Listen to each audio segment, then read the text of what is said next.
सभी पत्रकार साथियों को नमस्कार। साथियों, आपने देखा होगा आजकल माननीय मुख्यमंत्री रेखा गुप्ता जी दिल्ली के कई इलाकों में दौरा कर रही हैं और उनको यूनानिमसली एक स्वर में एक ही जवाब दिया जाता है। जब वो पूछती हैं कि दिल्ली की क्या समस्या है, जवाब मिलता है ड्रग्स। कल भी आर के पुरम में जब वो एक दौरे पर थी और पूछा कि यहाँ क्या समस्या है, तो वहां के लोगों ने बताया कि ड्रग मेनेस बहुत ज्यादा बढ़ गया है, उनके बच्चे इसमें इन्वॉल्व है, कंजम्पशन में इन्वॉल्व है, ट्रेड में इन्वॉल्व है और इसको रोकने में सरकार मदद करे। आपको ध्यान होगा कि कैसे अरविंद केजरीवाल जी और हमारे बाकी बड़े नेता बार बार माननीय गृह मंत्री अमित शाह जी को चिट्ठी लिखकर समय भी मांगते थे कि इस पर बात की जाए, दिल्ली की कानून व्यवस्था पर बात की जाए, क्योंकि दिल्ली में सीधे तौर पर कानून व्यवस्था केंद्र के अधीन आती है, अमित शाह जी के अधीन आती है।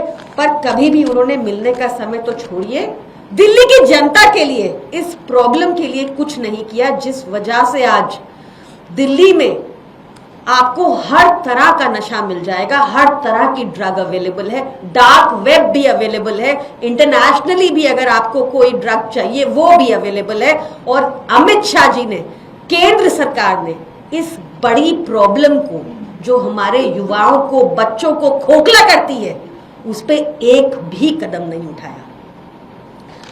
कल भी हम जानना चाहते हैं रेखा गुप्ता जी से कि आपके पास तो सारी एजेंसीज हैं, आपके पास पुलिस है, आपके पास सीबीआई है, ईडी है, नारकोटिक ब्यूरो है, फलाना है, ढिमकाना है, आपने किया क्या 10 सालों में? कोई एक ठोस कदम आप बता सकते हैं जो आपने किया हो? केंद्र सरकार के पास हमारे देश में बहुत सारे कानून भी हैं, आपने पीएमएलए का नाम भी सुना होगा।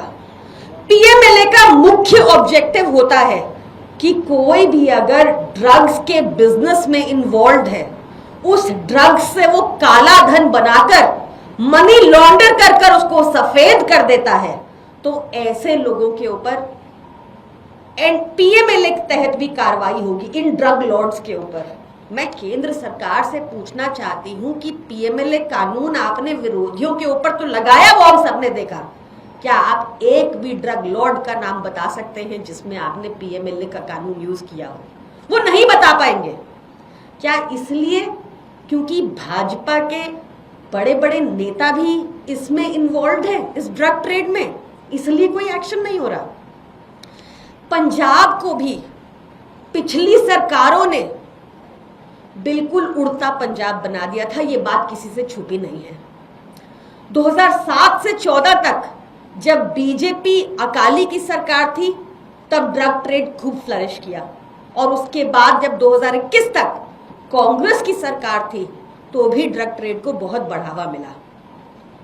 हमने पिछले 3 सालों में पंजाब में क्या किया? क्योंकि हमारी नीयत है, क्योंकि हम चाहते हैं हमारे बच्चे सही दिशा में चले, हमने अरविंद केजरीवाल जी की अध्यक्षता में, भगवंत मान सिंह जी की अध्यक्षता में क्या कदम उठाए पंजाब में, और उसका रिजल्ट क्या निकला वो मैं आपको बताना चाहती हूँ।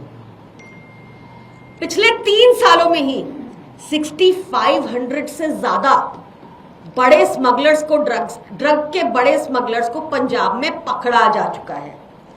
30,000 से ज्यादा एफआईआर हो गई हैं एनडीपीएस के अंदर, 10,000 से ज्यादा पुलिस वालों का तबादला हो चुका है, जिसमें जब कहीं भी लगा कि इनका नेटवर्क था पॉलिटिशियंस के साथ प्रीवियस, उनका ट्रांसफर हो गया। 100 से ऊपर पुलिस अधिकारियों को, करप्ट अधिकारियों को, जिनके संरक्षण में ये ड्रग ट्रेड फैल रहा था, उनको अरेस्ट किया जा चुका है।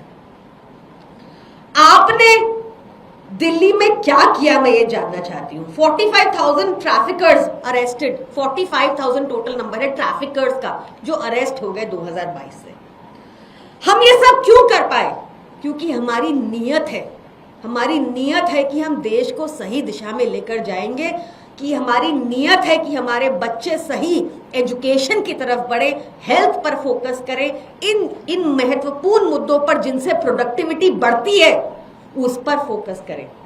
और भाजपा क्यों हमारे बच्चों को बाकी स्टेट्स में खोखला होने दे रही है, दिल्ली में भी ये ड्रग मेनेस बढ़ता जा रहा है, क्योंकि उनकी नीयत नहीं है। उनको हमारे बच्चों से कोई मतलब नहीं है। उनके बच्चे बाहर फॉरेन यूनिवर्सिटी जाके पढ़े, उनको यही मतलब है हमारे बच्चे यहाँ पर ड्रग्स कंज्यूम करें, हमारे बच्चे यहाँ पर दंगे करें, उनको कोई मतलब नहीं है। वही ये बढ़ावा दे रहे हैं, ये बेहद गलत है।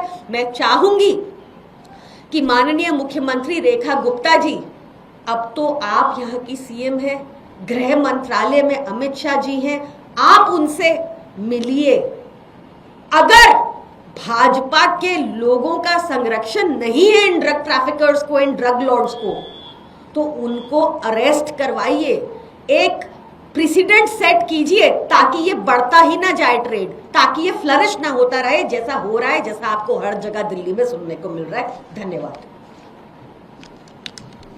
अभी पिछले दिनों गृह मंत्री ने एक मीटिंग दी थी कानून व्यवस्था को लेकर, उसके बाद खबर आई थी कि ऐसे मामलों में त्वरित कार्रवाई होगी। आपको लगता है कि थोड़ा आपको इंतजार करना चाहिए कि उसे लेकर आगे क्या कुछ कार्रवाई होती है पुलिस के एक्शन में? देखिए, कानून व्यवस्था, Delhi police, law and order पिछले 10 सालों से अमित शाह जी के अधीन है, भाजपा के अधीन है, केंद्र सरकार के अधीन है, तो किस बात की वेट करते रहना है हमें? 10 साल क्या पर्याप्त नहीं थे इनको? 10 साल में दिल्ली में ड्रग का ट्रेड और फ्लरिश कैसे हो गया? 10 साल में दिल्ली में आपको हर तरह की ड्रग, इंटरनेशनल ड्रग्स भी मिलने लग गई डार्क वेब से। 10 सालों में हर तरह की समस्या ड्रग से रिलेटेड इतनी बढ़ी कि आज का जब मुख्यमंत्री जमीन पर जाती हैं तो उनको एक ही प्रॉब्लम दिख रही है, एक ही स्वर में आवाज आ रहा है कि ड्रग्स की प्रॉब्लम बढ़ गई है। इस पर भाजपा ने क्या किया? अब तक कितने लोगों के ऊपर पीएमएलए लगा दिया, ड्रग लॉर्ड्स के ऊपर कितने लोगों को उन्होंने पकड़ लिया? क्यों ये ट्रेड फ्लरिश करे जा रहा है?